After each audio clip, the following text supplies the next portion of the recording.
Hello students, कैसे हैं आप लोग। तो लास्ट लेक्चर में हमने एक कॉन्सेप्ट शुरू किया था जिसका नाम था पीस मील डिस्ट्रीब्यूशन। पीस मील डिस्ट्रीब्यूशन का कॉन्सेप्ट आपका तब लगता है जब आपके जो एसेट्स जो होते हैं वो रियलाइज होते हैं टुकड़ों टुकड़ों में, यानी इंस्टॉलमेंट्स में रियलाइज होते हैं। तो यहां पे हमें देखना होता है कि अगर एसेट्स टुकड़ों में रियलाइज हो रहे हैं, पहली इंस्टॉलमेंट रियलाइज करते वक्त मुझे नहीं पता कि फ्यूचर में सेकेंड इंस्टॉलमेंट में कुछ रियलाइज होगा कि नहीं होगा या फिर कितना होगा। तो इस केस में जैसे जैसे हम एसेट बेचते हैं वैसे वैसे पैसे हमारे पास आते हैं, तो उसका हमको एक सही तरीके से डिस्ट्रीब्यूशन करना होता है among all the concerned parties. हमारे सवालों में मेन जो तीन तरह के कंसर्न्ड पार्टीज होती हैं वो क्या होती है। एक होता है आउटसाइडर्स यानी क्रेडिटर्स वगैरह जो आउटसाइड लाइबिलिटीज होती हैं। एक होता है पार्टनर्स के लोन और लास्ट होता है हमारे पार्टनर्स के कैपिटल। हमें सीक्वेंस पता है कि भाई सबसे पहले तो भाई एक्सटर्नल लाइबिलिटीज जैसे क्रेडिटर्स वगैरह को हमें पे करना होता है। तो जैसे ही पैसा आता है हमें हमारे पास, सबसे पहले हमको तो क्रेडिटर्स वगैरह को अपने पे कर देना होता है। लेकिन उससे भी पहले एक बात का ध्यान रखना, अगर क्वेश्चन में रियलाइजेशन एक्सपेंस की बात हो रही है तो हमें पहले तो जो फर्स्ट जो भी पैसा हमारे पास है उसमें से रियलाइजेशन एक्सपेंस अलग करना है, उसके बाद फिर धीरे धीरे करके पेमेंट करनी है। तो सबसे पहली पेमेंट अपनी हम आउटसाइड लाइबिलिटीज को करते हैं जो जनरली हमारे सवालों में क्रेडिटर्स या लोन वगैरह होती है। उसके बाद वंस हमारी आउटसाइड लाइबिलिटीज पे हो जाती है उसके बाद हमें अपने पार्टनर्स के लोन को रीपे करना होता है और लास्ट में फिर हमारे पार्टनर्स का जो कैपिटल होता है उसको रीपे करना होता है। अब जब पार्टनर्स के कैपिटल को रीपे करने की बात आती है तो दिक्कत आती है कि अब तीन पार्टनर है मानो, तो कैसे कैसे उनमें हम बंटवारा करेंगे। तो पार्टनर्स के बीच में बंटवारा करने के लिए हमने बोला था कि भाई दो मेथड होते हैं। बंटवारा कैसे करना है ये देखने के लिए, ये निकालने के लिए भाई किस इंस्टॉलमेंट में कितना हिस्सा कौन से पार्टनर को दिया जाएगा, ये कैलकुलेट करने के लिए दो मेथड्स हमारे पास होते हैं। पहले मेथड का नाम होता है मैक्सिमम लॉस मेथड, दूसरे मेथड का नाम होता है हाईएस्ट रिलेटिव कैपिटल मेथड। पिछली क्लास में मैंने आपको मैक्सिमम लॉस मेथड करा दिया था, उसके ऊपर आपके स्टडी मटेरियल में दो क्वेश्चन थे, दोनों भी हमने सॉल्व कर लिए थे। आज की क्लास में अब हम लोग हाईएस्ट रिलेटिव कैपिटल मेथड भी कवर कर लेंगे। बराबर, तो पहले हमें रिकैप हो गया होगा क्विकली कि इसमें क्या बात आई थी, क्या सीखना था। तो देखो हमने ये सब क्वेश्चंस वगैरह लास्ट लेक्चर में कर लिए थे, अगर आपने नहीं देखा तो आप वो भी जरूर से देख लेना क्योंकि दोनों भी मेथड अपनी अपनी जगह इंपॉर्टेंट है। ठीक है, तो आज हम मेथड नंबर 2 करेंगे। तो मेथड नंबर 2 का हमारा नाम है हाईएस्ट रिलेटिव कैपिटल मेथड।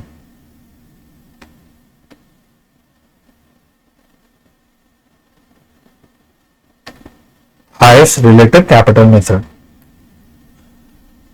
तो सबसे मेन हमारे लिए आज के लेक्चर में यही सीखने वाली बात है। बाकी जो छोटी मोटी एक आध बात बच जाएगी, एक क्वेश्चन बच जाएगा, वो भी मैं करा ही दूंगा मोस्ट प्रोबेबली। तो पहली बात भाई ध्यान रखना, इस मेथड का एक नाम और होता है, इसको हम लोग प्रोपोर्शनेट कैपिटल मेथड भी बोलते हैं। Proportionate capital method.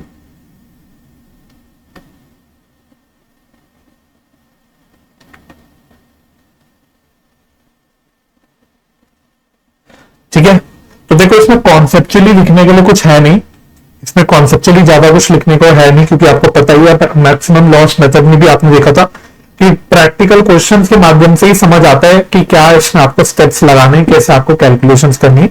सेम इस मेथड में भी है, लेकिन मैं क्रक्स लिखवा दूंगा, मैं मेथड का क्रक्स लिखवा देता हूं। तो मेथड का क्रक्स लिख लो, बाकी वो आपको अभी वैसे नहीं समझ आएगा, बट क्वेश्चन करने के बाद आपको वो समझ आ जाएगा कि आपने क्या लिखा है। तो लिखना है इसमें in this method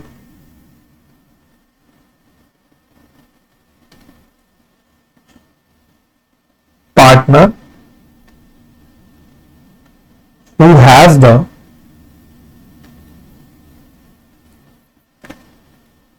highest relative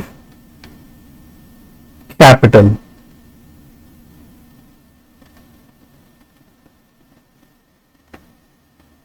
bracket में लिखना that is whose capital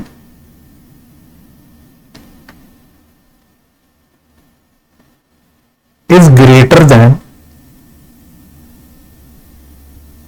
proportionate capital समझ नहीं आएगा आपको इसका मतलब कि क्या है प्रोपोर्शनेट कैपिटल या रिलेटिव कैपिटल, लेकिन क्वेश्चन से क्लियर हो जाएगा। This capital is greater than proportionate capital is to be first, is paid first लिखो, इज टू बी गलत हो गई अंग्रेजी, इज पेड फर्स्ट पहले ऐसे करके लिखना, पेड फर्स्ट।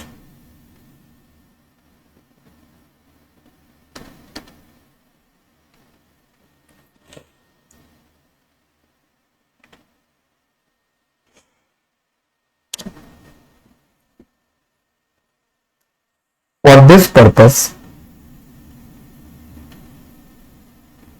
this purpose,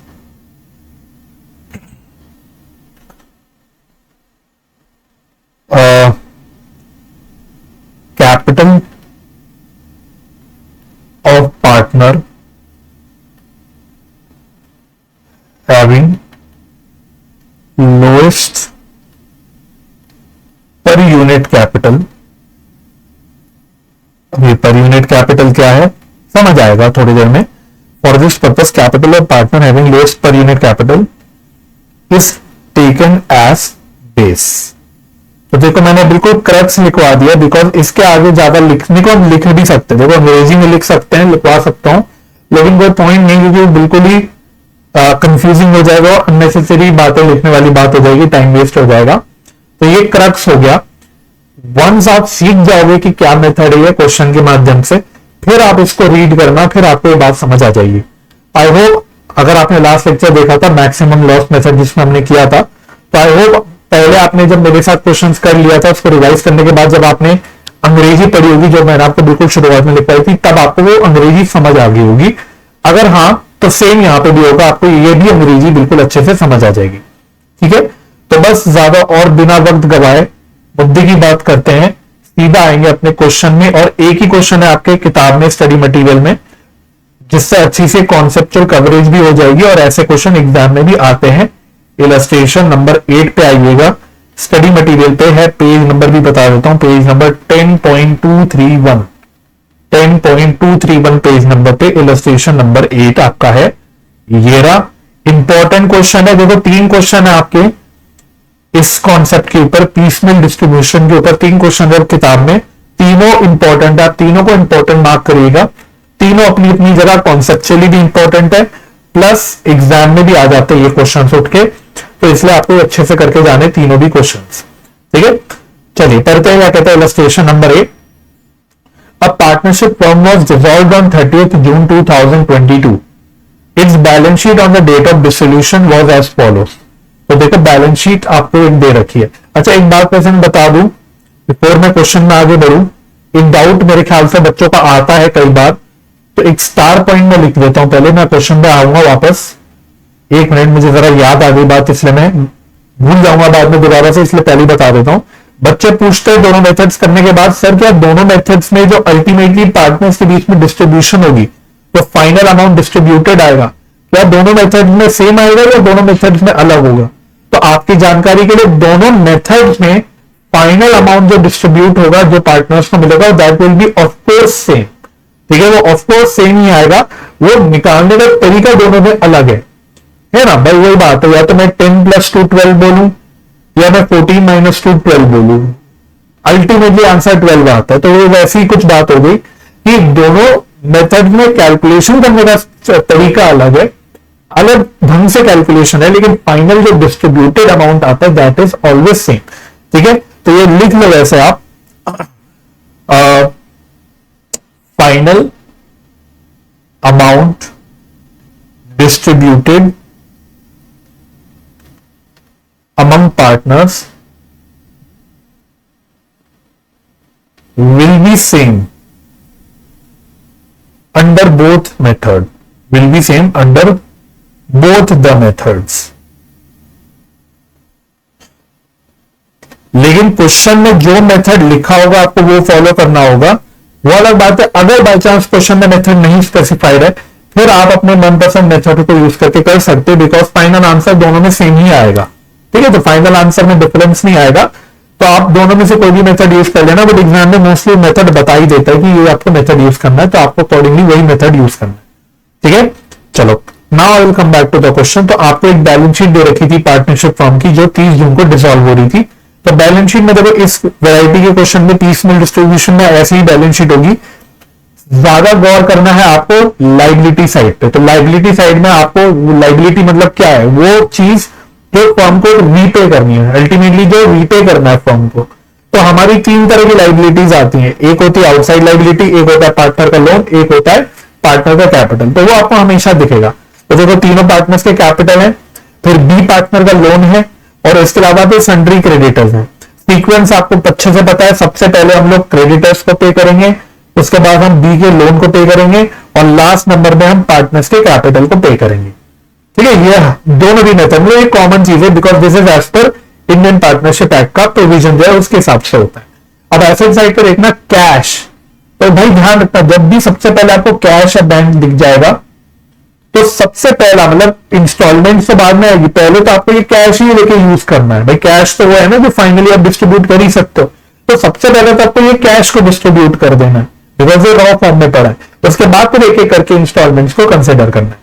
ठीक है, बाकी सन्ड्री एसेट्स भी आपको दे रखे हैं। एसेट्स पर realised in instalments and the payments were made on the proportionate capital basis. तो देखो उसने यहां पे बता ही दिया कि आप प्रोपोर्शनेट कैपिटल बेसिस पर पेमेंट करेंगे।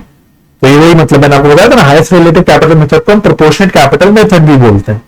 Creditors were paid ₹29,000 in full settlement. तो हमें वैसे क्रेडिटर्स को 30,000 देने थे, बट हमने अल्टीमेटली उनको 29,000 भी दिए इन फुल सेटलमेंट।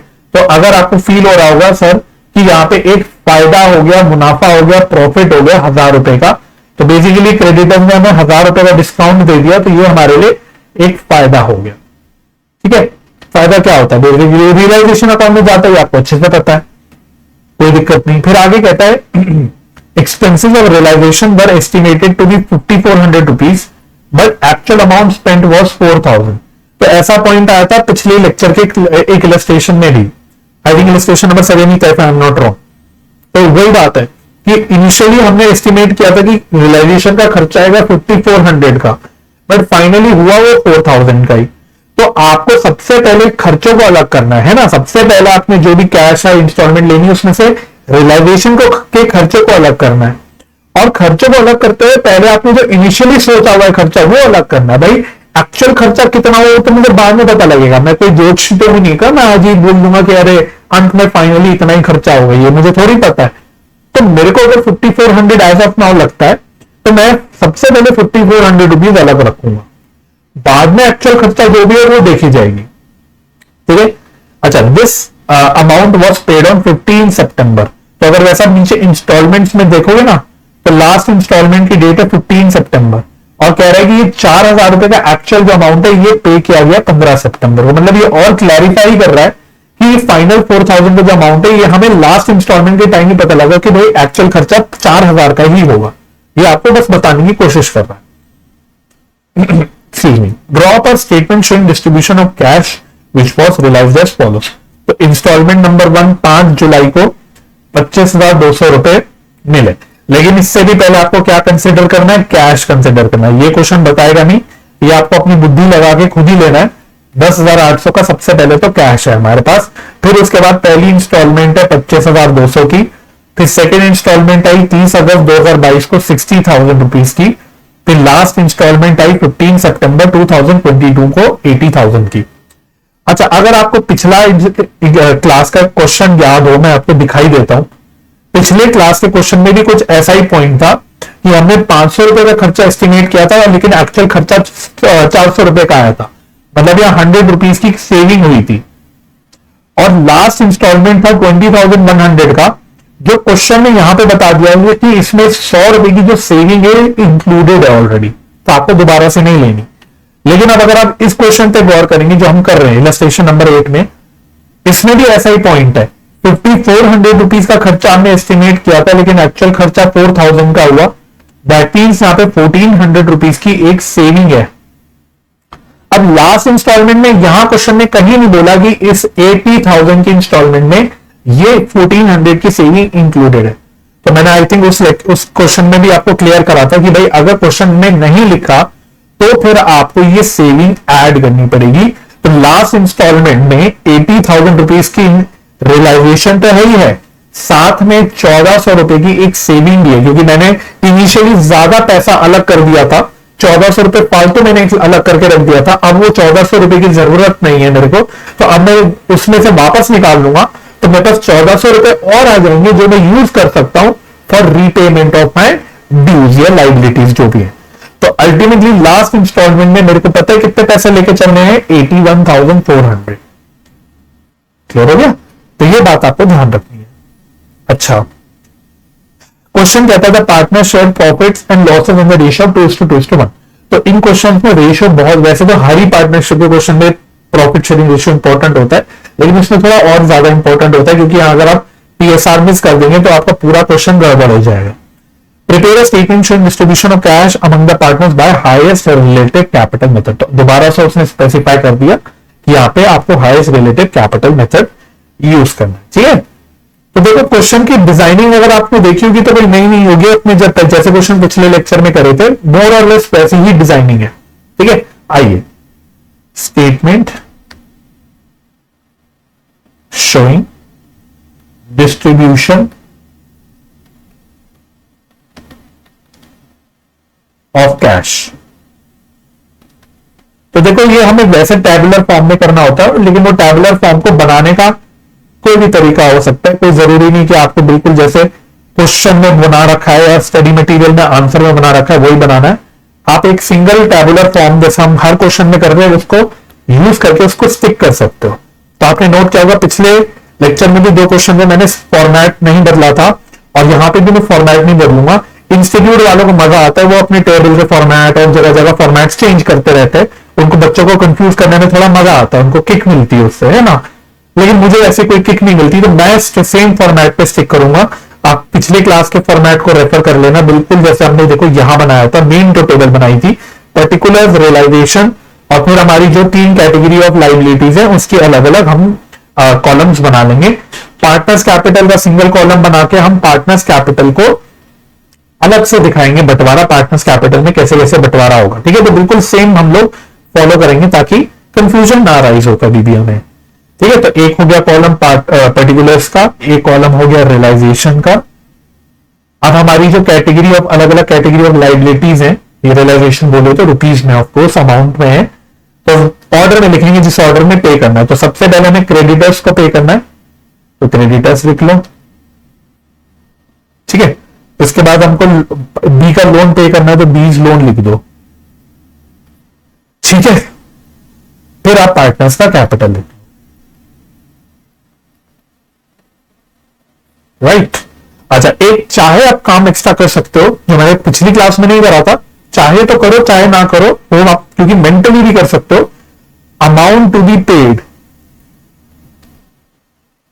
ये चाहे तो आप लिख के रख सकते हो ताकि आपके सामने रहे टेबल में, नहीं तो क्या है कि आपको दिमाग से उसको यूज करके करना पड़ेगा। ठीक है, तो कोई कंपलसरी नहीं, बट आप चाहे तो कर सकते हो।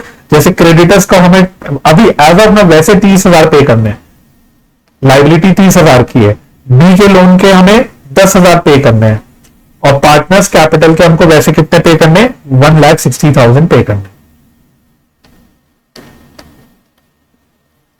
ठीक है, चलिए अब पहले कैश अवेलेबल ले लेते हैं हम लोग, कैश अवेलेबल।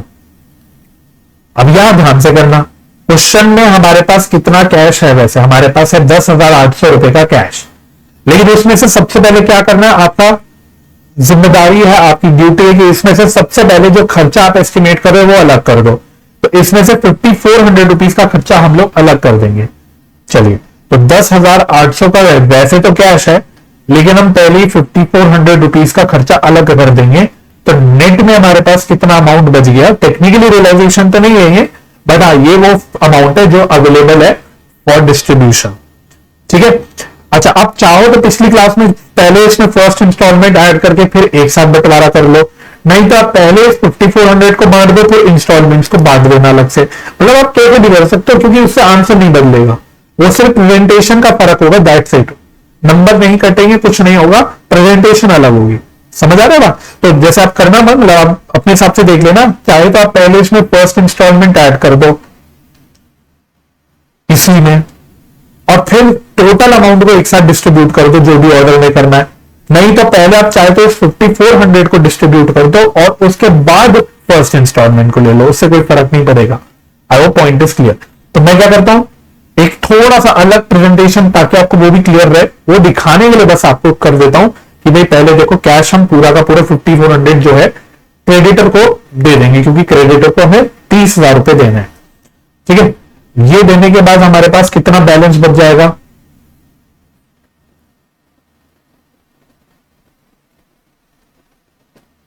चलिए तो बैलेंस हमारे पास ये बचेगा 24,600, अगर मेरी कैलकुलेशन ठीक है तो। बी के लोन का अभी भी 10,000 है और पार्टनर्स के कैपिटल का अभी भी 1,60,000 है।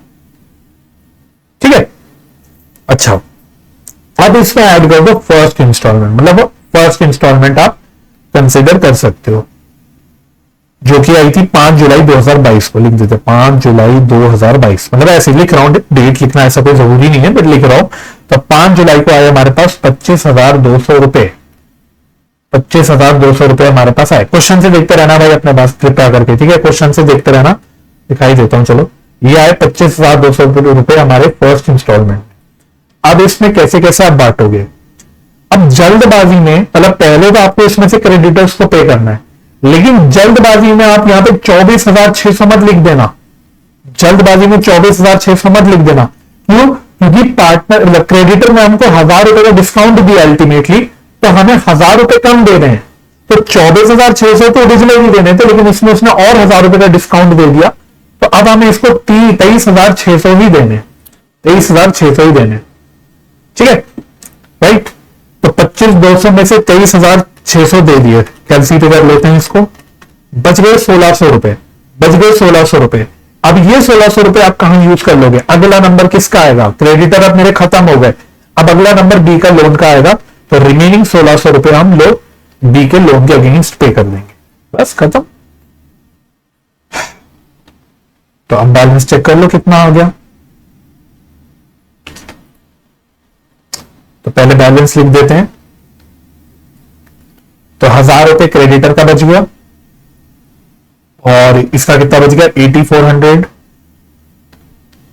और कैपिटल का अभी भी वैसे की वैसे ही पड़ा है 1,60,000। अच्छा, अब ये जो क्रेडिटर का 1,000 रुपए बचा है, ये जो क्रेडिटर का 1,000 रुपए बचा है, ये फाइन अमाउंट, मतलब बैलेंस अमाउंट नहीं है, वो अमाउंट नहीं है जो मुझे पे करना है, ये बैलेंस ड्यू अमाउंट नहीं है, ये तो डिस्काउंट है, अब ये मेरा फायदा हो गया। तो इस 1,000 रुपए को मैं खत्म करूंगा, लेकिन पे करके नहीं खत्म करूंगा, मैं दिखाऊंगा इसको कि अब ये मेरा फायदा है, तो ये मेरा अब रियलाइजेशन गेन हो गया। तो इसको हम लोग रियलाइजेशन गेन बोल के खत्म कर देंगे, क्योंकि ये फायदा भाई यही तो आता है। रियलाइजेशन अकाउंट हम जो बनाते हैं, घुमा घुमा के बनाते हैं, अल्टीमेटली यही तो होता है कि भाई इतनी के एसेट थे, उसमें से इतना ही रियलाइज हुआ, बैलेंस मेरा फायदा या नुकसान है, या इतनी की लाइबिलिटी थी, उसमें से इतना पे करा, तो बैलेंस मेरा फायदा नुकसान है। यही तो होता है रियलाइजेशन अकाउंट का फंडा। तो वही बात है, भाई अब 1,000 रुपए का रियलाइजेशन का फायदा हो गया, अब मैं इसको रियलाइजेशन का फायदा दिखा के खत्म कर दूंगा। ठीक है, तो ये करने के बाद अब मेरा फाइनल अमाउंट भी हो गया बैलेंस। अब क्रेडिटर का 0 हो गया, खत्म हो गई क्रेडिटर की लाइबिलिटी, बचा पार्टनर का लोन और पार्टनर्स का कैपिटल। अभी असली काम तो शुरू ही नहीं किया भाई, अभी तो कुछ कर ही नहीं रहे हम लोग, अभी तो असली काम शुरू ही नहीं है। अभी असली काम तो बाद में करना है हमको, जो पार्टनर्स के बीच में बंटवारा करना है, मेन तो वो सीखना है हमको इसमें। ठीक है, बट कोई भी स्टेप बाय स्टेप चलेंगे। तो फर्स्ट इंस्टॉलमेंट का काम खत्म, सेकेंड इंस्टॉलमेंट पे आ जाओ। सेकेंड इंस्टॉलमेंट आई 60,000 रुपीज की, तो आइए सेकेंड इंस्टॉलमेंट।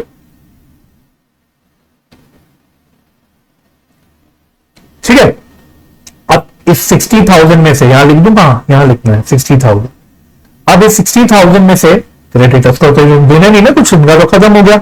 अब 60,000 का बंटवारा कैसे करेंगे, पहले तो अपने पार्टनर का लोन खत्म करेंगे, 8,400 रुपीज पार्टनर का लोन, यानी बी का जो लोन है ये खत्म करेंगे। अब बैलेंस कितना बच गया, 60,000 में से 8,400 मैंने यहां दे दिया, तो बैलेंस बच गया 51,600। ये पार्टनर्स के कैपिटल को पे करेंगे। अब इससे हम लोग पार्टनर्स का कैपिटल पे करेंगे।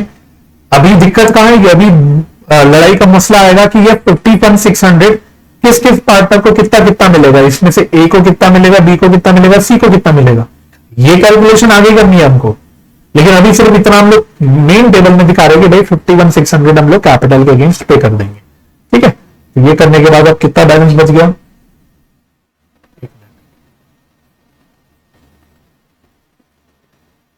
चलो तो बैलेंस चेक कर लो कितना बच गया।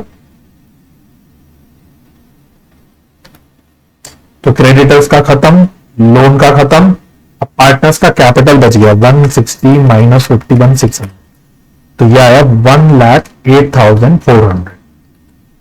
डन, सेकेंड इंस्टॉलमेंट भी खत्म। अब थर्ड इंस्टॉलमेंट डाल दो। अब ये थोड़ा ध्यान से डालना, थर्ड इंस्टॉलमेंट वो मैं वैसे आपको पहले ही बता चुका। क्वेश्चन के हिसाब से थर्ड इंस्टॉलमेंट वैसे कितने रुपए की आई, 80,000 की आई, तो ये आपको करके दिखाना है ना, 80,000 की आई। लेकिन इसमें तो 1,400 रुपए का क्या है, प्लस इसके अलावा 1,400 रुपए का रियलाइजेशन एक्सपेंस का सेविंग है, तो ये भी आपको ऐड करना पड़ेगा। ठीक है, तो अब मेरा फाइनल जो अमाउंट जो मुझे डिस्ट्रीब्यूट करना है लास्ट इंस्टॉलमेंट में वो 80,000 नहीं है, वो 81,400 है। ठीक है, अब ये कैसे कैसे डिस्ट्रीब्यूट करेंगे, सिंपल है। तो क्रेडिटर को हो गया खत्म, नहीं देना कुछ, पार्टनर का लोन खत्म हो गया, नहीं देना कुछ, सारा का सारा हम दे देंगे 81,400 किसको, पार्टनर्स के कैपिटल को।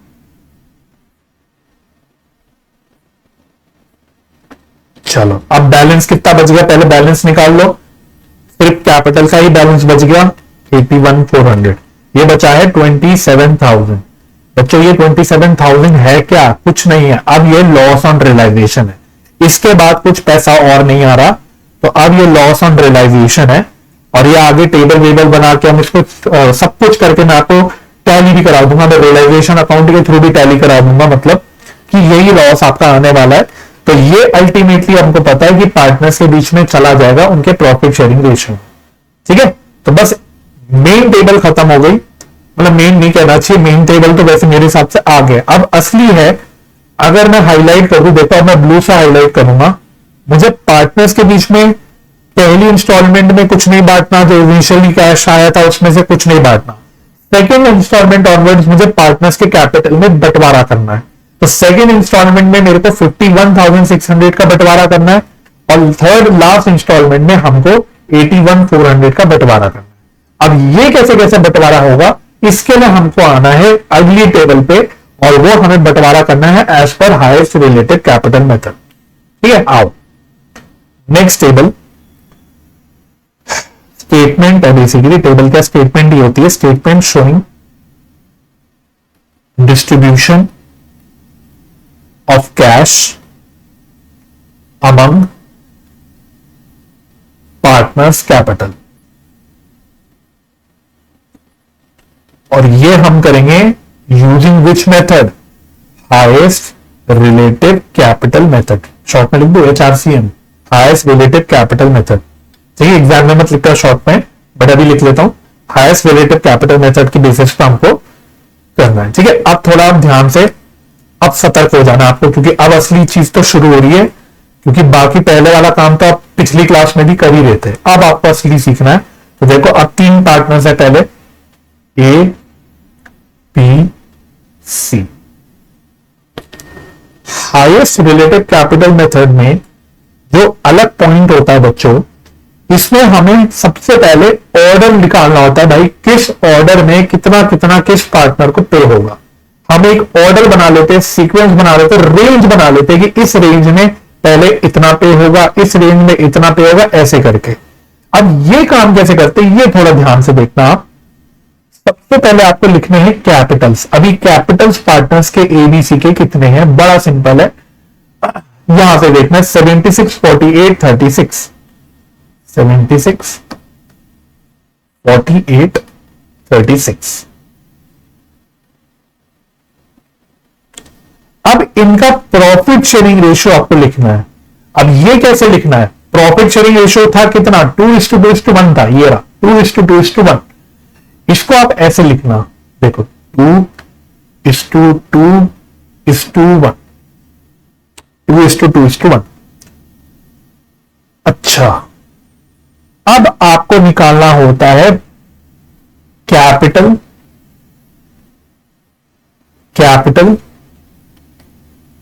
पर unit of profit share,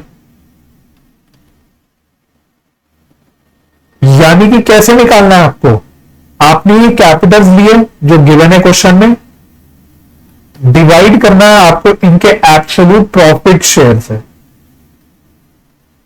for example अगर मैं ए की बात करूं तो ए का कैपिटल है 76,000 का, इसका एब्सोल्यूट प्रॉफिट शेयर है 2 का, तो ये पर प्रॉफिट शेयर मतलब पर यूनिट ऑफ प्रॉफिट शेयर मुझे पता लग जाएगा कि कैपिटल कितना है।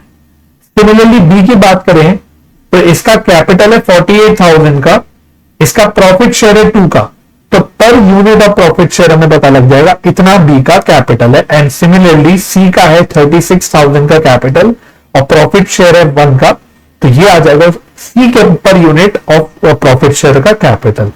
ठीक है, तो ए का कितना आएगा, ए का आएगा 38,000, बी का आएगा कितना 24,000, सी का आएगा 36,000। समझ आ गए, स्टेप बाय स्टेप चल रहा हूं धीरे धीरे। तो सबसे पहले आपको कैपिटल लेने, तीनों पार्टनर्स के गिवन जो है उनका प्रॉफिट शेयरिंग रेशियो लेना है और per unit of profit share capital check करना है कि कितना कितना है तीनों पार्टनर्स का। अब इसमें जिस पार्टनर का लोएस्ट पर यूनिट कैपिटल है, जिस पार्टनर का लोएस्ट पर यूनिट कैपिटल है उसको आपको बेस ले लेना है। तो इस सवाल में किस पार्टनर का लोएस्ट पर यूनिट कैपिटल आ रहा है, मैं येलो से हाईलाइट कर देता हूं, ये देखो 24,000 बी का है। तो अब हम क्या करेंगे, हम बी के पर यूनिट कैपिटल को बेस लेके फिर से डिस्ट्रीब्यूट करेंगे कि भाई अगर बी का पर यूनिट कैपिटल हम बेस ले तो सारे पार्टनर्स का कितना प्रॉफिट मतलब कितना कैपिटल बनना चाहिए। तो लिखो इसमें, और बाय द वे इसी को हम प्रोपोर्शनेट कैपिटल बोलते हैं। ठीक है, तो मेथड का नाम था ना प्रोपोर्शनेट कैपिटल मेथड, तो इसी को प्रोपोर्शनेट कैपिटल बोलते हैं। तो proportionate capital taking base capital as base. ठीक है, क्या मतलब है इसका, हमने 24,000 का जो कैपिटल है पर यूनिट कैपिटल इसको बेस लिया, तो इसको बेस लेते हुए ए का कैपिटल होना कितना चाहिए, 24,000 इंटू कितना प्रॉफिट शेयर है 2 है। बी का ऐसे कर रहा हूं, बी का तो हमने बेस ही लिया लेकिन 24,000 इंटू 2, और सी का 24,000 इंटू सी का कितना प्रॉफिट शेयर था 1 था, 24,000 इंटू 1। तो ये बेस लेते हुए हम चेक करते हैं कि भाई किस पार्टनर का एक्चुअली में कितना कैपिटल होना चाहिए। तो मैं बोल रहा हूं ए का कैपिटल 48,000 होना चाहिए, बी का तो है ही चलो 48, ये तो ऐसी फॉर्मेलिटी के लिए लिखना पड़ता है हमको, और इसका है 24,000। समझ आ गया, ठीक है।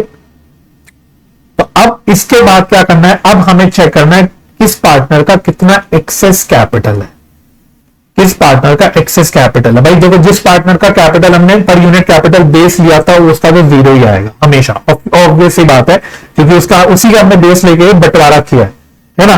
तो देखो एग्जिस्टिंग कैपिटल बी का है 48 का, हमने बी का ही कैपिटल बेस लेके चेक किया, उसका 48 ही आना, मतलब ये तो ऑब्वियस ही बात है, इसका 48 ही आएगा, तो इसका तो कोई एक्सेस कैपिटल बनेगा नहीं। लेकिन बाकी पार्टनर्स का चेक करो, ए का देखो, ए का वैसे कैपिटल चल रहा है 76, लेकिन बी के कैपिटल को बेस लेके हमने चेक किया, उसका होना चाहिए 48, तो कितना एक्सेस है भाई फटाफट से चेक करो, 48 होना चाहिए जबकि है 76, तो ये आ रहा है 28,000, 28,000। सिमिलरली सी का चेक करो, सी का कैपिटल है 36,000 जबकि बी का कैपिटल बेस लेके हमने लिया तो 24 आ रहा था, तो 36 माइनस 24 कितना आएगा 12।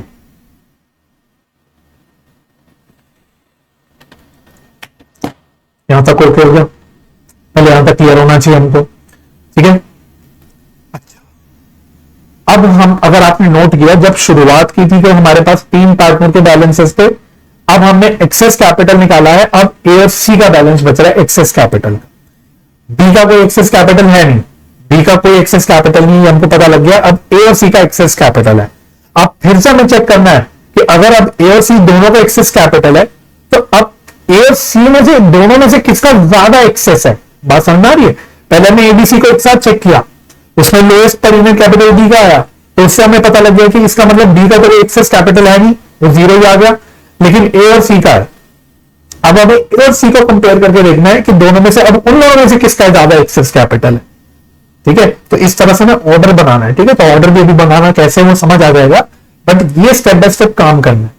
इसके लिए फिर वही आपको रिपीट टेलीकास्ट करना है। क्या, फिर से आप लिखोगे profit share, profit sharing ratio. लेकिन अब प्रॉफिट शेयरिंग रेशियो लिखते वक्त ध्यान रखना, इसमें हमें बी का नहीं होना, बी की हमें चेक ही नहीं करना। अब हम सिर्फ ए और सी का चेक कर रहे हैं, तो ए और सी का आपसी रेशियो क्या है, 2:1। ए और सी का आपसी रेशियो है 2:1, इसको ऐसे लिख लो 2:1। और ऊपर का जो एक्सेस कैपिटल आ रहा है ये इसी रेशियो में आएगा भी, देखो 28 और 12 इसी रेशियो में आ रहा है। ठीक है, अच्छा सॉरी नहीं, उसमें नहीं आएगा, वो मैं थोड़ा गलत बोल गया, वो बाद में जब लॉस निकलेगा तो वो उस रेशियो में आएगा, बट वो छोड़ दो। बट इनका आपसी प्रॉफिट शेयरिंग रेशियो कितना है, 2:1 है। अब फिर से आपको क्या निकालना है, वही दोबारा से कैपिटल पर यूनिट ऑफ प्रॉफिट शेयर, पर यूनिट ऑफ प्रॉफिट शेयर। तो अब कैसे निकालोगे, वही है, एक ही बात करेंगे। तो 28,000 का एक्सेस कैपिटल है, ध्यान रखना। अब ये एक्सेस कैपिटल लेके आपको करना है, ऊपर जो हमने एक्सेस कैपिटल निकाला, क्योंकि उसमें से हमें चेक करना है कि किसका एक्सेस कैपिटल कितना है। Excess capital divided by profit share, मैं लिख देता हूं यहां, एग्जाम में ना लिखोगे तो चलेगा, तो ध्यान लिख रहा हूं अभी। तो 28,000 का एक एक्सेस कैपिटल है, डिवाइडेड बाय 2 इसका प्रॉफिट शेयर है, तो ये कितना आ रहा है 14,000। सिमिलरली सी का कितना आएगा 12,000, लिखो तो नहीं, अब दोबारा दिख रहा है ना, 12,000 डिवाइडेड बाय 1 12,000। अब यहां पे फिर से चेक करोगे अब कि दोनों में से किसका पर यूनिट कैपिटल जो है वो कम है, तो दोनों में से सी का पर यूनिट कैपिटल कम है। तो अब हमें सी के पर यूनिट कैपिटल को बेस लेके चलना है। तो अब यहां पे फिर से वही लिख लो, क्या लिखा था हमने, proportionate capital, proportionate capital taking seize capital, या सीज, चलो सीज कैपिटल लिख लो, सीज कैपिटल एज बेस। चलिए, तो कितना होना चाहिए ए का कैपिटल, तो सी का कैपिटल कितना है जो बेस लेके चल रहे हैं हम लोग,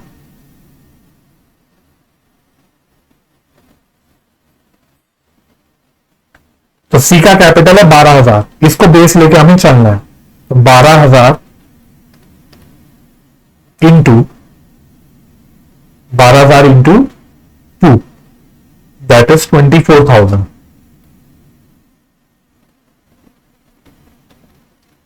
12,000 इंटू 2 दैट इज 24,000, और इसका तो वही 12,000 ही आएगा, इसका तो 12,000 ही आएगा। ठीक है, तो अब हम बोल रहे हैं देखो, सी का कैपिटल अगर बेस ले तो ए का कैपिटल होना कितना चाहिए 24,000, और सी का तो बेस ही लिया तो 12,000, राइट। तो अब फिर से चेक करो कि किसका कितना एक्सेस कैपिटल है, फिर से चेक करेंगे एक्सेस कैपिटल। ठीक है, अच्छा, पिछला एक्सेस कैपिटल ए का 28,000 था, जबकि ये होना चाहिए 24,000, तो एक्सेस कितना है 4,000 है। ऑफ कोर्स बी का तो कुछ आना नहीं, और सी का भी कुछ नहीं आएगा, बिकॉज सी के ही तो हमने उसको बेस लिया, सी का 12,000 था पिछला एक्सेस कैपिटल, होना भी 12,000 चाहिए, तो ये भी 0। इससे मुझे क्या पता लगा, सबसे ज्यादा एक्सेस कैपिटल किसका है, सबसे ज्यादा एक्सेस कैपिटल बेचारे ए का है, उसके बाद दूसरे नंबर पे बी का है, उसके बाद सी का तो एक्सेस कैपिटल का है ही नहीं, सी का तो पहले से कोई एक्सेस कैपिटल नहीं था। तो अब जिस पार्टनर का जितना ज्यादा एक्सेस कैपिटल है हमें उसको पहले पे करना है, उसके बाद जिसका एक्सेस कैपिटल कम है या नहीं है उसको पे करना है, मतलब ये लॉजिकल सीक्वेंस में करना है। जिसका सबसे ज्यादा एक्सेस है उसको पहले खत्म करो पे करके, फिर धीरे धीरे करके फिर डिसेंडिंग ऑर्डर में जाओ। तो पहला नंबर किसका आएगा, ए का आएगा, फिर आएगा सी का, फिर लास्ट में नंबर आएगा बी का। लेकिन इतना सिंपल नहीं है कि मैं सीधा बोलूं ए सी बी, अब इसमें भी मुझे रेंज बनानी है भाई, कितना कितना कैसे कैसे किसको डिस्ट्रीब्यूट करना है। तो अब सीक्वेंस समझना, सीक्वेंस ऑफ डिस्ट्रीब्यूशन, ये थोड़ा ध्यान से समझना, क्योंकि ये थोड़ा सा दिमाग लगा के ही समझ पाओगे, इसको आप रट नहीं पाओगे। जो बच्चे रट रट के जाते हैं उनके लिए दिक्कत होगी, तो इस सीक्वेंस को जरूर समझ लो कि ये सीक्वेंस कैसे बनेगी। देखो, रेंज बनाना है हमको, तो सबसे पहले बोलूंगा मैं कि देखो भाई, मुझे सबसे पहले क्या खत्म करना है, मुझे सबसे पहले, मैं जरा ब्लू पेन से कलर करूंगा, मुझे सबसे पहले ए का जो ये 4000 का एक्सेस कैपिटल है अकेले का, ये सबसे पहले पे करना है, ये मुझे सबसे पहले पे करना है। तो पहला मेरा प्रायोरिटी क्या है, मैं सबसे पहले फर्स्ट 4000 रुपीज जो है वो ए को पे करूंगा। तो देखो मैं क्या लिखता हूं, मैं लिखता हूं फर्स्ट 4000 रुपीज मेरे को पे करने हैं, किसको, फर्स्ट 4000 मेरे को पे करने हैं पूरे के पूरे ए को। तो मैं क्या करूंगा, हम एबीसी का बना हुआ है ना कॉलम, तो फर्स्ट 4000 रुपीज को मैं ए को पे करूंगा, ए को पे करूंगा, ठीक है। पहले 4000 रुपए में ए को पे करूंगा, तो ए का ये वाला एक्सेस कैपिटल फिर खत्म हो जाएगा। उसके बाद अगला नंबर किसका आएगा, अब अगला एक्सेस कैपिटल किसका था, अगला एक्सेस कैपिटल था ए और सी का, कितना कितना था 28 और 12, टोटल था 40, लेकिन 40 में से 4 तो ए का खत्म हो गया, अब बचा 36, अब बचा 36। कैसे आप देख सकते हैं 36 की फिगर को, आप अगर मैं यहां पे बैलेंस निकालूं, एक मिनट में जरा यहां अगर बैलेंस निकालूं, अभी बैलेंस एक्सेस कैपिटल बच कितना गया,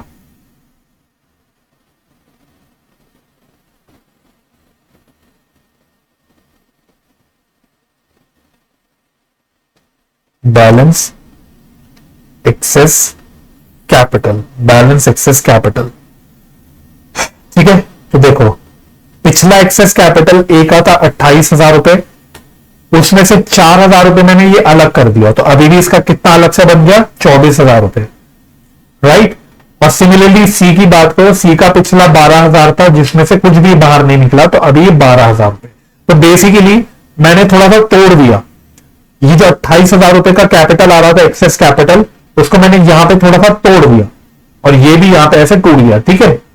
तो मैंने बोला पहला नंबर किसका है, फर्स्ट नंबर ये 4,000 रुपए मुझे ए को पूरे के पूरे देने हैं। उसके बाद अगले कितने, अगले 36,000, 24 और 12, 24 और 12, अगले 36,000, नेक्स्ट 36,000, नेक्स्ट 36,000 मुझको किसको देने हैं, मुझको ए और सी को देने हैं, किस रेशो में, इन 2:1, उनका जो आपसी रेशो है इस रेशो में देने हैं। मतलब वो ए को 24,000 दूंगा, सी को 12,000 दूंगा, 24,000 एंड 12,000, और बियॉन्ड 40,000, जिसको आप सीधा सीधा बैलेंस भी बोल सकते हो।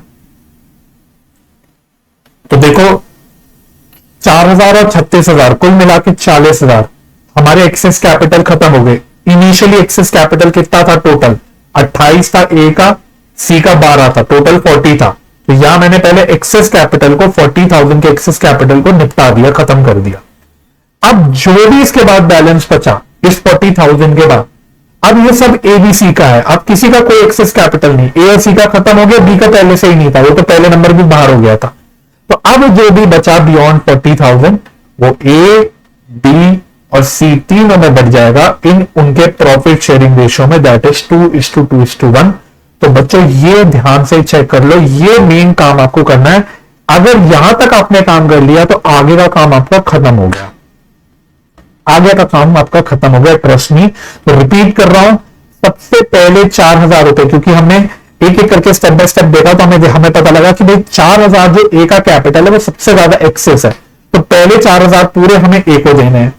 उसके बाद फिर नेक्स्ट 36,000 रुपीज जो है एक्सेस कैपिटल के, वो ए और सी के हैं 2:1 में, मतलब ए का है 24,000, सी का है 12,000, जो हमने ऊपर भी निकाला था, देखो 24 और 12, ये रहा 24 और 12, ये हमें खत्म करना है। तो 36 और 4 मिला के हो गए 40,000, तो जो एक्सेस कैपिटल था 40,000 का वो निपटा दिया हमने, खत्म कर दिया। अब इसके बाद जो भी कैपिटल, जो भी बैलेंस आता है, सारा का सारा ए बी और सी को बिलोंग करेगा उनके प्रॉफिट शेयरिंग रेशियो यानी 2:2:1 में। समझ आ गई बात? I hope this is clear. अगर ये क्लियर है तो हम डिस्ट्रीब्यूशन कर सकते हैं। अब तो वापस से डिस्ट्रीब्यूशन करते तो हमने यहाँ पे क्या हेडिंग डाली थी, एक सेकंड, मैंने हेडिंग क्या डाली थी यहाँ पे, statement showing distribution of cash among partners. तो मैं फिर से ए, बी और सी लिख देता हूं। देखो फर्स्ट इंस्टॉलमेंट में से तो कुछ नहीं बता रहा, याद है ना, ये अपनी मेन ऊपर वाली सबसे पहली वाली टेबल, फर्स्ट इंस्टॉलमेंट में से तो कुछ भी नहीं बताता पार्टनर्स को। हमारा पार्टनर्स की बंटवारा करने का टाइम कब से आया, सेकेंड इंस्टॉलमेंट से आया, और सेकेंड इंस्टॉलमेंट में हमने कितना बांटना है पार्टनर को, 51,600 बांटना है। आओ तो सेकेंड इंस्टॉलमेंट है 51,600, 51,600, ठीक है। तो मैंने इसलिए फिगर यहां पे लिख दी थी। अब पहले हमें सेकंड इंस्टॉलमेंट में इतना बांटना है 51,600, और थर्ड इंस्टॉलमेंट में हमें इतना बांटना है 81,400। तो ये कैसे कैसे बटेगा देखो। अब इसके लिए मैंने रेंज बना रखी है, मैंने सीक्वेंस बना रखा है। इस 51,600 में से फर्स्ट 4,000 रुपीज मुझे किसको देने हैं, फर्स्ट 4,000 रुपीज मुझे पूरे के पूरे ए को देने हैं। तो पहले फर्स्ट 4,000 रुपीज मैं पूरे के पूरे ए को दे दूंगा, बी और सी को कुछ नहीं मिलेगा। तो 51,600 में से 4,000 चले गए, बच कितने गए, बच गए, एक बार जरा कैलसी हाथ पे रखना, 51,600 माइनस 4,000, 47,600 बच गए। अब नेक्स्ट मेरी रेंज कितनी की है, 36,000 की है। तो नेक्स्ट 36,000 ये मुझे ए और सी में बांटना है 2:1 के रेशियो में। तो वही मतलब जो हमने पहले निकाला था, 24,000 ए का और 12,000 सी का, ठीक है, 24,000 ए का, 12,000 सी का। तो देखो 51,600 में से 4,000 और 36,000, 40,000 रुपए बच गए, बढ़ गए, 40,000 रुपए बढ़ गए। अब इसके बाद तो भाई जो भी बैलेंस बचा, जो भी आप पैसा आएगा इसके बाद, ये एक्सेस कैपिटल मैंने खत्म कर दिया। ए और सी का जो एक्सेस कैपिटल था वो खत्म हो गया। अब एक्सेस कैपिटल वंस खत्म हो गया, अब सबको जो भी पैसा बचा, जो भी पैसा फ्यूचर में आएगा, सब ए बी सी को बांट देना है 2:2:1। बात समझ आ गई। तो नेक्स्ट 11,600, नेक्स्ट 11,600 ही बचा ना, 51,600 में से 4,000 ये बढ़ गए और 36,000 ये बढ़ गए, बैलेंस बच गए 11,600। ये बांट देना 2:2:1 में।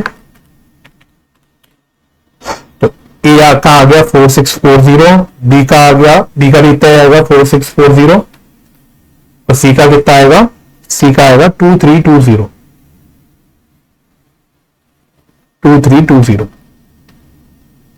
चलिए आइए वापस आइए, ठीक है, ये हो गया सेकेंड इंस्टॉलमेंट खत्म। चलो तो यहां तक कितना टोटल हो गया, तो यहां तक टोटल चेक कर लो। तो 4 और 24 28, और ये 32,640 आ रहा है। ये आ रहा है 4,640, ये कितना आ रहा है, ये आ रहा है 14,320। एक बार इन तीनों का टोटल कर लो, 32,640 प्लस 4,640 प्लस 14,320, टोटल आ रहा है 51,600। तो जो सेकंड इंस्टॉलमेंट में 51,600 की हम बात कर रहे थे ऊपर यहां पे, ये हमने बांट दिया एबीसी में, ये हमने एबीसी में बांट दिया, कितना कितना वो नीचे हमने बांट के दिखा दिया। इसमें से ए को कितना मिला, ए को मिला 32,640, बी को मिला 4,640 और सी को मिला 14,320।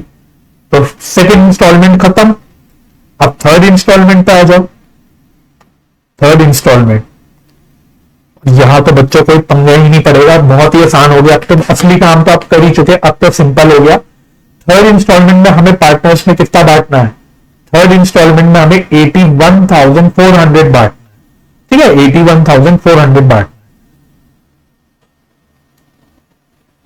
अब ये कैसे बांटोगे, कुछ नहीं भाई, एक्सेस कैपिटल तो पे हो गए, एक्सेस कैपिटल तो सेकेंड इंस्टॉलमेंट से निकल गया।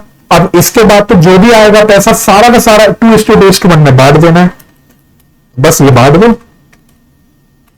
तो देखो इसका आ रहा है 32,560,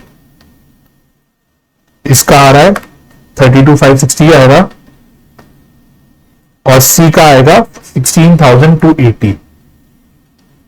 बस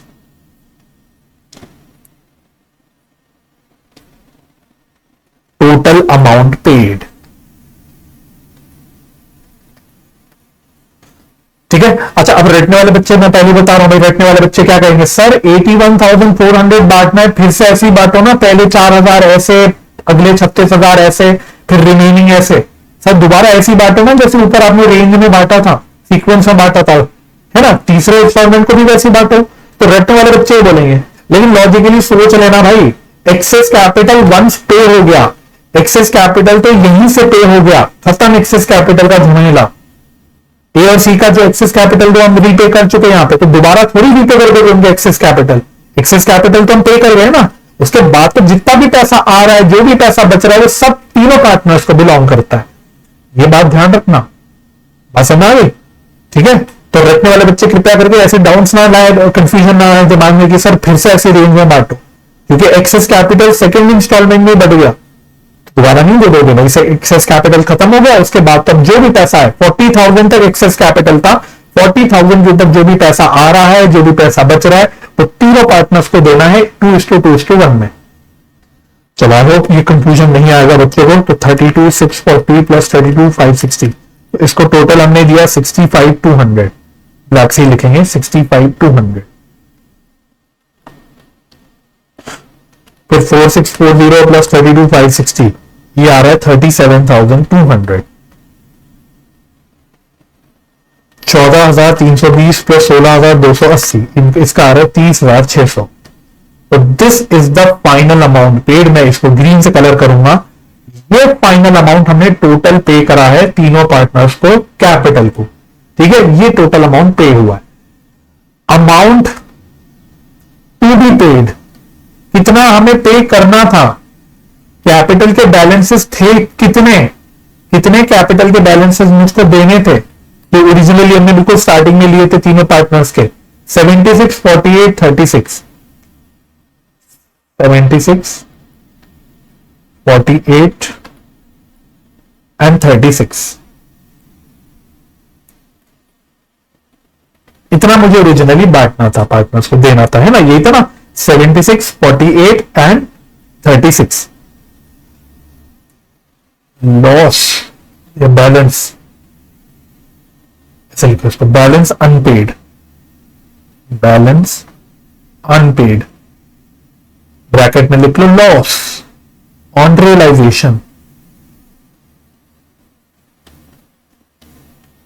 तो ए को 76,000 पे करने थे, उसमें से 65,200 ही दिए, तो बैलेंस 10,800 नहीं दिए, ये नुकसान हो गया। बी को 48 देने थे, 37,200 दे दिए, तो 10,800 नहीं दिए, वो बी का नुकसान हो गया। और सिमिलरली सी को 36,000 देने थे, उसमें से 30,600 दिए, तो बैलेंस 5,400 नहीं दिए, ये सी का नुकसान हो गया। अब जरा इन तीनों का टोटल चेक कर लो। ये जो अनपेड अमाउंट है जो हम कह रहे हैं, इसका टोटल जरा चेक कर लेना कितना आ रहा है। सर इसका टोटल आ रहा है 27,000। ये क्या है, ये टोटल लॉस ऑन रियलाइजेशन है, जो ऊपर भी आपने निकाल दिया था। देखो ये टोटल लॉस ऑन रियलाइजेशन है जो हमने पहले ही निकाल लिया था, ये रहा। देखो किससे कलर करूं मैं, येलो से ही कर लेता हूं। चलो देखो 27,000। और लॉस ऑन रियलाइजेशन अल्टीमेटली किस रेशियो में बढ़ता है, पीएसआर में बढ़ता है। ये तो पता है ना हमको, loss on realisation realisation account में जो बांटते हैं पीएसआर में बढ़ता है। तो ये क्या है, लॉस ऑन रियलाइजेशन है जो अल्टीमेटली पीएसआर में बढ़ रहा है। इस 27,000 के लॉस को भी वेरीफाई करवा लूं, टैली करवा लूं क्या मैं आपको, वेरिफिकेशन।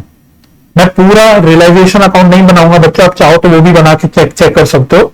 मैं सीधा सीधा इसका वेरिफिकेशन करा लेता हूं। देखो कैसे, बहुत लॉजिकल वे में। आओ सबसे पहले क्वेश्चन में आना, कैश के अलावा जरा सन्ड्री एसेट्स मेरे थे 1,89,200 के, लेकिन ये इसके अगेंस्ट मुझे कितना रियलाइज हुआ, 25,200 प्लस 60 प्लस 80। अगर आप सारे रियलाइजेशन का इनका टोटल करोगे तीनों का, तो ये आएगा 165,200। तो बेसिकली इसका मतलब क्या है कि 189,200 के एसेट्स थे, उसमें से लेकिन रियलाइज हुआ सिर्फ 165,200। तो loss on realisation of asset, loss on realisation of asset तो मैं आपसे क्या कहना चाह रहा हूं, मैं आपसे कह रहा हूं कि 189,200 के एसेट्स थे, 189,200 के एसेट्स थे, लेकिन इसमें से मुझे रियलाइज हुआ कितना, कितने की रियलाइजेशन हुई मेरी, 165,200 की, तीनों रियलाइजेशन तो जो दे रखी है। तो इसका मतलब मेरा नुकसान कितना हुआ, 1,89,200 के एसेट्स 165,200 के रियलाइज हुए, तो यहां 24,000 रुपए का लॉस हो गया। आपको अगर ये ना समझ आए तो आप बाद में अपने रियलाइजेशन अकाउंट बना लेना, जैसा आप बनाते हो हमेशा, तो भी आंसर आ जाएगा। इसके अलावा profit on settlement of creditors,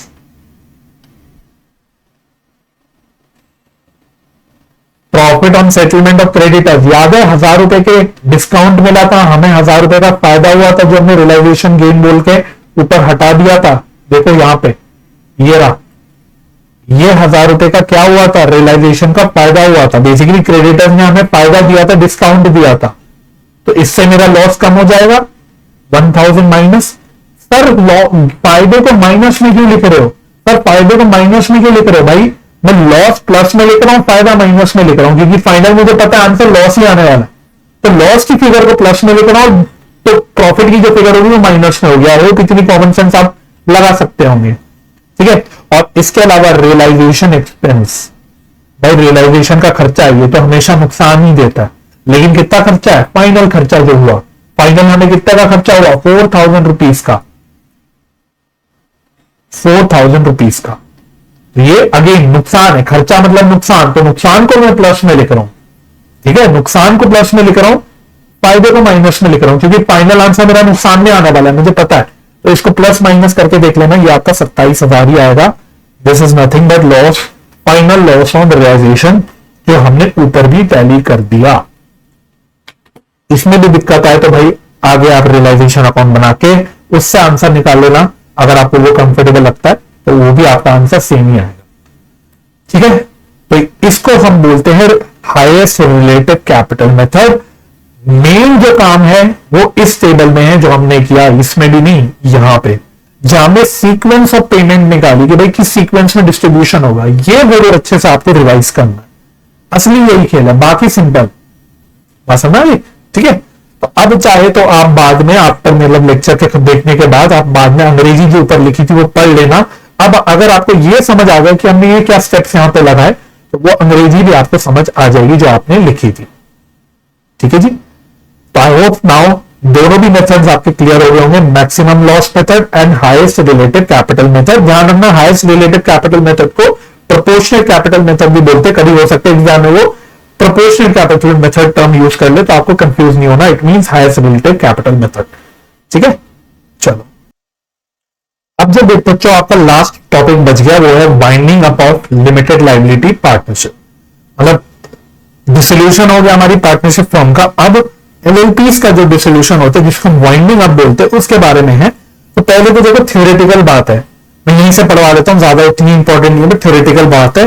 पहली बात उसने बोल रखी है कि एलएलपी जो है या तो वो वॉलेंट्री खत्म हो सकती है, वॉलेंट्रीली वाइंड अप हो सकती है, या फिर बाय ट्राइब्यूनल हो सकती है, ठीक है। तो पहली बात यह है कि या तो वॉलेंट्रीली मतलब अपने मन से एलएलपीज वाइंड अप कर सकती है, या फिर ट्राइब्यूनल के ऑर्डर से कर सकती है। ट्राइब्यूनल मतलब क्या होता है, ट्राइब्यूनल का मतलब एक प्रकार का कोर्ट ही समझ लो, है ना। तो हाई कोर्ट होता है ना जो आपका, उससे नीचे जो लेवल पे होता है वो ट्राइब्यूनल कहलाता है उसका। तो इनकम टैक्स के लिए मतलब एक अलग ट्राइब्यूनल है जिसको इनकम टैक्स एपेलेट ट्राइब्यूनल बोलता है, आईटीएटी।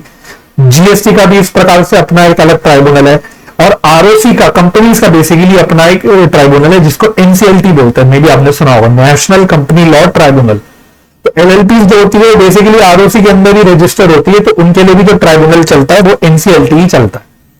तो या तो वॉलेंट्रीली एलएलपीज वाइंड अप हो सकती है, खत्म क्लोज हो सकती है, डिसॉल्व हो सकती है, या फिर ट्राइब्यूनल के ऑर्डर से। अब उसके नीचे उसने बता रखा है कि भाई एलएलपीज ट्राइब्यूनल के ऑर्डर से कैसे हो सकती है, कब कब हो सकती है। आपको याद होगा बिल्कुल फर्स्ट लेक्चर में हमने जब डिसोल्यूशन बाय कोर्ट की बात करी थी, तो आपने डिसोल्यूशन का बाय कोर्ट कब कब हो सकता है वो बोला था, वो था as per Indian partnership act. अब यहां पे वो बता रहे हैं कि एलएलपी कब वाइंड अप हो सकती है, बाय ऑर्डर ऑफ ट्राइब्यूनल। तो ये एक बार आप बस यहीं से रीड चाहे तो कर लेना, वंस एक दो बार रीड कर लोगे तो काम चल जाएगा। पहला, if LLP wishes to wind up, तो मतलब एक तरह से वॉलंटरी हो गया कि भाई एलएलपी खुद ही चाह रही है वाइंड अप करे, तो ट्राइब्यूनल इनिशिएट कर सकता है ऑर्डर का, मतलब है कि स्टार्ट कर सकता है कि ट्राइब्यूनल के ऑर्डर से लिक्विडेशन या वाइंडिंग अप जो है स्टार्ट हो जाए। या फिर when LLP has less than 2 partners for more then 6 months, किसी एलएलपी में 6 महीने से ज्यादा 2 से कम पार्टनर्स चल रहे हैं। आपको पता है किसी भी पार्टनरशिप में मिनिमम 2 पार्टनर्स तो चाहिए, एलएलपी में भी मिनिमम 2 पार्टनर्स चाहिए, लेकिन 6 महीने हो गए लेकिन हमारी एलएलपी में एक ही पार्टनर काम, मतलब एक ही पार्टनर चल रहा है, दूसरा पार्टनर आ ही नहीं पा रहा, मिनिमम पार्टनर हो ही नहीं पा रहे, तो भी हो सकता है।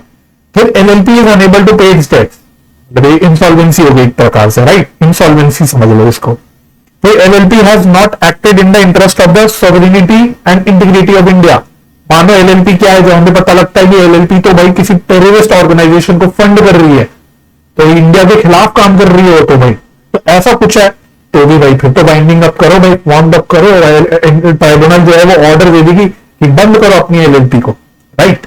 इसके बाद LLP has not acted in the interest, अच्छा ये हो गया, sorry, LLP has failed to submit with the statements of accounts and solvency of the LLP annual returns for more than 5 consecutive financial years with the registrar. Registrar का मतलब होता है ROC, registrar of companies, ठीक है। तो ये basically corporate compliance है, ROC compliance होती है एलएलपी की। एक तो उनको स्टेटमेंट ऑफ अकाउंट्स सबमिट करने होते हैं आरओसी को, उनको अपनी स्टेटमेंट ऑफ सॉल्वेंसी सबमिट करनी होती है। ये सब आपको अभी पता नहीं होगा, या प्रैक्टिकली जब जाओगे या मे बी जब लॉ पढ़ोगे आप आगे जाके, वहां पे मे बी आप पढ़ोगे एलएलपी एक्ट, अगर आप पढ़ोगे तो मे बी वहां आपको बताया जाएगा कि एक स्टेटमेंट ऑफ अकाउंट्स उन्हें सबमिट करना होता है आरओसी को, स्टेटमेंट ऑफ सॉल्वेंसी करना होता है, और इसके अलावा एनुअल रिटर्न्स करनी होती है। ये कंप्लायंसेस होती है।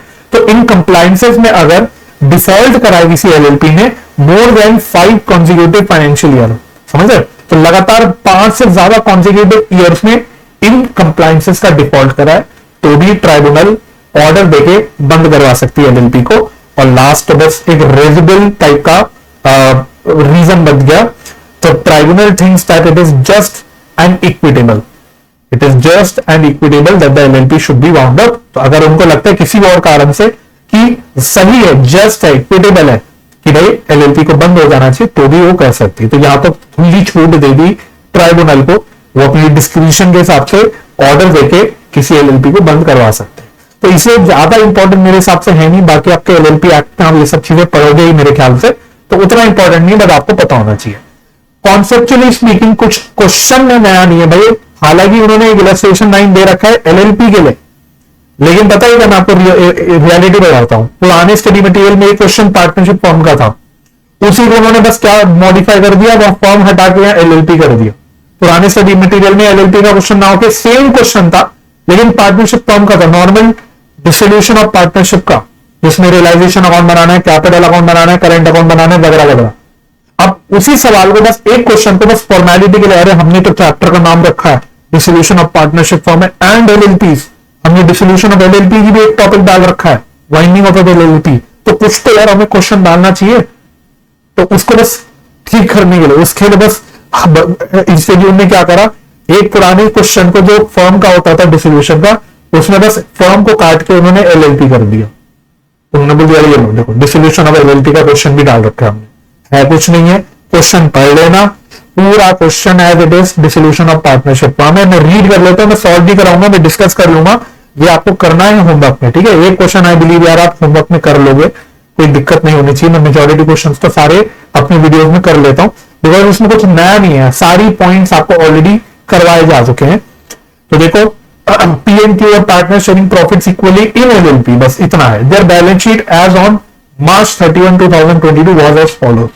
तो कैपिटल दे रखा है पी और क्यू का, फिर क्रेडिटर्स हैं, क्यू का करंट अकाउंट है, बस एक पॉइंट है यहाँ पे, क्यू का करंट अकाउंट है, एसेट साइड पे पी का करंट अकाउंट है, रिजर्व भी है इसके अलावा, तो रिजर्व तो बढ़ जाते हैं।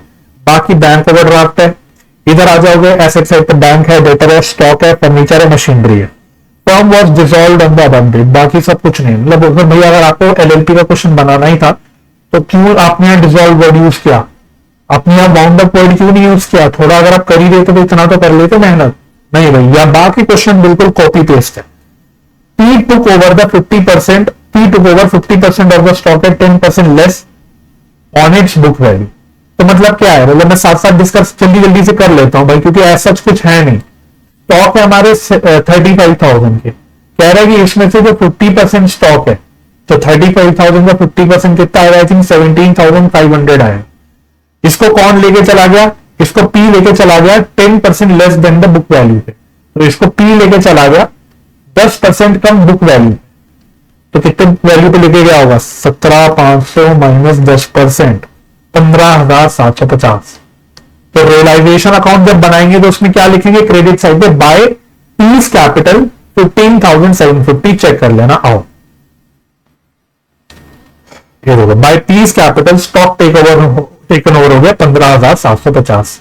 टिक टिक कर देता हूं इसको मैं, समझ आएगा।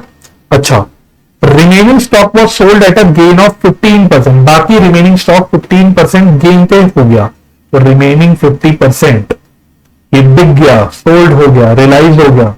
17,500 का बैलेंस स्टॉक था, ये 15% फायदे में गया, तो 17,500 प्लस 15%, ये आ गया 20,125।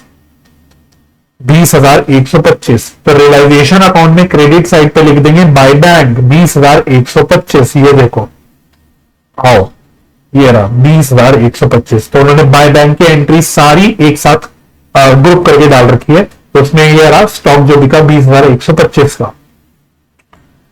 Furniture and machinery realised for 30 and 50 respectively, तो देखो फर्नीचर एंड मशीनरी रियलाइज होगी 30 और 50 पे, सिंपल बाय बैंक। उसके बाद there was an unrecorded investment which was sold for 25,000, एक अनरिकॉर्डेड एसेट बिका। अनरिकॉर्डेड एसेट हो चाहे रिकॉर्डेड एसेट हो, अकाउंटिंग सेम होती है, बाय बैंक में इसको भी दिखाना है। तो देखो बाय बैंक में उन्होंने इन्वेस्टमेंट 25,000 की यहां भी बेच दी। डेटर्स रियलाइज 90% ओनली, तो डेटर्स कितने के थे, डेटर्स 25,000 थे, 25,000 का 90% 22,500, ये लो ये रहा डेटर्स 22,500। इसके अलावा and ₹1,245 were recovered for bad debts return of last year, तो ये बैड डेट्स रिकवर्ड है, तो होने दो bad debts recovered. It is as good as unrecorded asset realised, ऐसे डेटर जो हम किताबों से उड़ा चुके थे पहले ही, जो हमारी बैलेंस शीट में नहीं आ रहे थे लेकिन उससे कुछ पैसा मिल गया, it's as good as unrecorded debtors जिनसे पैसा मिला। ट्रीटमेंट वही है, bank account debit to realisation account. तो ये देखो यहां पे आ रहा होगा bad debts recovered 1,245, right. There was an outstanding bill for repairs which had to be paid for 2,000, एक अनरिकॉर्डेड लाइबिलिटी जो पे कर दी to bank, realisation to bank. ये देखो ये रहा outstanding bill to bank. Question खत्म हो गया। आपको अच्छे से पता है लाइबिलिटीज के अगर पेमेंट के बारे में क्वेश्चन ना बताए तो वो आपको अपने आप से पे करनी होती है। तो उसने दो लाइबिलिटीज दे रखी थी, क्रेडिटर्स एंड बैंक ओवरड्राफ्ट, ये आप अपने आप पे कर देंगे बुक वैल्यू पे, ये भी मैं आपको बता चुका हूं, खत्म हो गया। बाकी सबसे पहले एसेट सारे रियलाइजेशन में ट्रांसफर करने हैं, लाइबिलिटीज रियलाइजेशन में ट्रांसफर करनी है।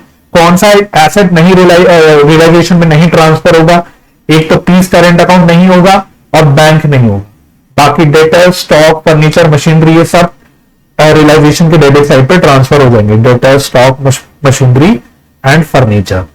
सिमिलरली कौन सी लाइबिलिटीज ट्रांसफर नहीं होगी, कैपिटल्स नहीं होगा ट्रांसफर, क्यू का करेंट अकाउंट नहीं होगा, रिजर्व नहीं होगा, क्रेडिटर्स और बैंक ओवरड्राफ्ट ट्रांसफर होगा, ये है ना, by creditors and by bank overdraft.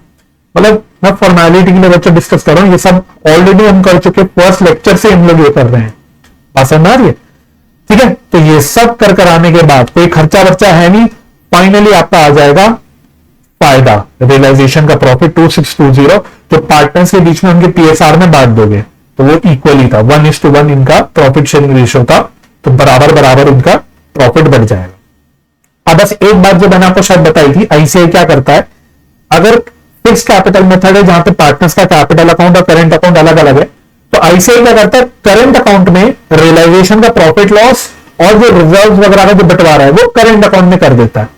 ऐसा कोई करना कंपलसरी नहीं है, किसी कानून में नहीं लिख रखा, लेकिन आईसीआई ऐसे करता है। तो ये बात मैंने वैसे शायद एक किसी लेक्चर में लिखवाई भी थी बात, है ना। तो अगर आप नोट करोगे बस एक पॉइंट है कि पार्टनर्स करेंट अकाउंट उन्होंने बनाया, बैलेंस शीट का बैलेंस उठा के दिया, तो क्यू का लाइबिलिटी साइड पे आ रहा था करेंट अकाउंट का बैलेंस, तो यहां बाय बैलेंस बीडी लिख दिया। पी का करेंट अकाउंट का बैलेंस एसेट साइड पे आ रहा था तो डेबिट बैलेंस था, तो यहां लिख दिया टू बैलेंस बीडी। और उन्होंने क्या किया, बस रियलाइजेशन का प्रॉफिट और रिजर्व्स का बंटवारा, और इसके अलावा शायद एक जो 15,750, तो ये तो मेरे ख्याल से एक उन्होंने गड़बड़ करी। तो कितनी मजेदार बात है, यहां उन्होंने बाय दीज कैपिटल लिखा लेकिन उसको ट्रांसफर करा करंट अकाउंट में। मतलब वे कह रहे हो कि आईसीआई भी मजे मजे में काम कर रहा है, आईसीआई खुद मजे मजे में काम कर रहा है, रियलाइजेशन अकाउंट में लिख रहा है बाय दीज कैपिटल, दिखा रहा है उसे ठीक है करंट अकाउंट में, तो ऐसा नहीं मतलब ठीक है। तो आप चाहो तो रियलाइजेशन अकाउंट का ये वाला जो अमाउंट है ये यहां से उड़ा के सीधा कैपिटल अकाउंट में दिखा सकते हो, आप चाहो तो सब कुछ कैपिटल अकाउंट में दिखा सकते हो, जो भी करंट अकाउंट का बैलेंस है वो कैपिटल अकाउंट में ट्रांसफर कर देना। तो बस फाइनली कैपिटल अकाउंट जब क्लोज होगा तो उसका यही बैलेंस बचेगा, चाहे आप ऐसे करो चाहे वैसे करो। बस समझ आ गई। तो उन्होंने क्या किया, कैपिटल अकाउंट में सिर्फ करंट अकाउंट के बैलेंस जो बच रहे थे वो ट्रांसफर कर दिए और बैलेंसिंग फिगर में टू बैंक लिख दिया। आप चाहो तो ओरिजिनल जो करंट अकाउंट का बैलेंस था ये 10,000 और 10,000 का, ये पहले ट्रांसफर कर देना कैपिटल अकाउंट में, बाकी सारी चीजें रिजर्व, रियलाइजेशन का प्रॉफिट लॉस, जो एसेट टेकन ओवर लॉस, सब कुछ कैपिटल अकाउंट में डाल देना। आप चाहे तो रिजर्व एंड रियलाइजेशन का प्रॉफिट यहां पे डाल देना, बाकी जो टेकन ओवर वाली फिगर है वो कैपिटल अकाउंट में डाल देना, कैसे भी कर लो भाई। अल्टीमेटली आंसर आपका यही बचेगा अगर आपने बाकी चीजें ठीक कर रखी होंगी तो। और लास्ट में बना लोगे बैंक अकाउंट, उसमें ओपनिंग बैलेंस दे रखा है बैलेंस शीट में बैंक का, सारी पोस्टिंग रियलाइजेशन अकाउंट से कर लेना टोटल करके, पी और क्यू का जो कैपिटल अकाउंट बैंक से क्लोज किया वो डाल देना, तो आपका बैंक अकाउंट टैली कर जाएगा।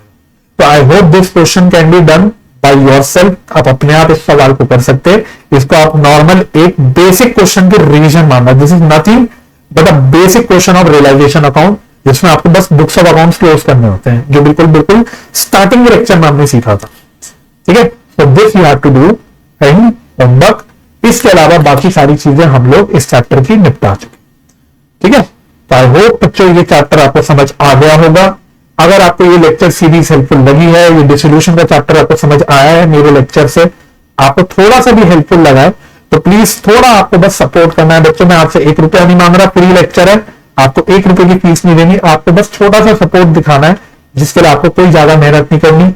वीडियो को ज्यादा लाइक कर देना, शेयर कर देना, अगर चैनल नहीं सब्सक्राइब किया तो प्लीज चैनल भी सब्सक्राइब कर देना, अपने कमेंट्स भी आप डाल सकते हैं।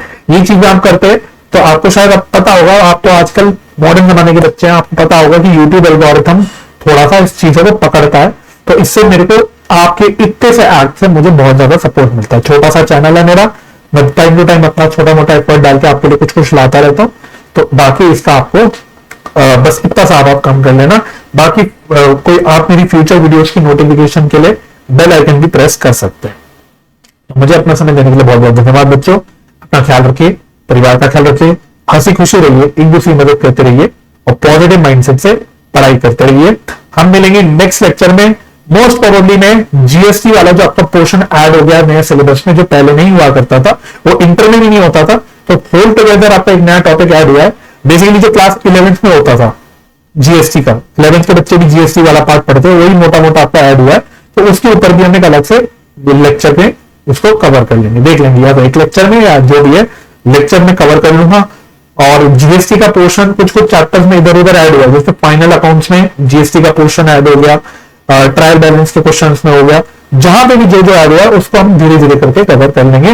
लेकिन मेजर जो नए चैप्टर्स थे आपके न्यू सिलेबस में, वो अब मेरी तरफ से खत्म हो चुके। तो बाकी अब अपनी तैयारी जारी रखिए, मिलेंगे नेक्स्ट लेक्चर में, तब तक के लिए bye bye and take care.